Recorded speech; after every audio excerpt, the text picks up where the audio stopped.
Sous un soleil de plomb, les soldats placent le drapeau turc sur un véhicule militaire. Ils font partie d'un convoi turc en route pour la province syrienne d'Idlib, où ils ont établi un poste d'observation.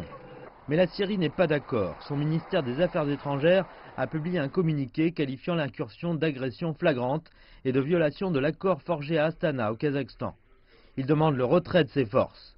Le président turc, Recep Tayyip Erdogan, a déclaré que cette opération était pourtant nécessaire pour assurer la sécurité d'Idlib et qu'il en allait également de la sécurité de la Turquie.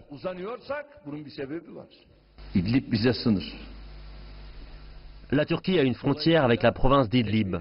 En conséquence, nous prenons les mesures nécessaires pour assurer la sécurité le long de cette frontière de 911 km. Nous sommes les victimes de constantes menaces et abus. Idlib est contrôlé par Hayat Tahrir al-Sham, un groupe djihadiste affilié à Al-Qaïda.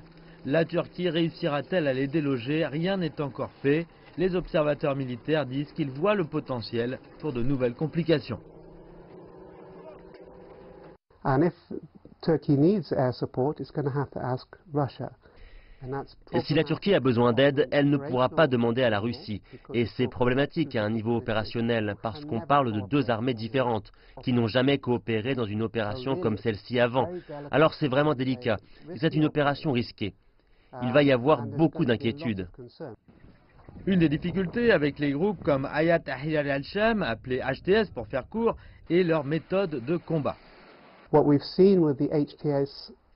Ce n'est pas une guerre conventionnelle avec une unité HTS affrontant une unité de l'armée turque. Mais ce que nous attendons, si les choses tournent mal, c'est plutôt des tonnes d'attentats suicides.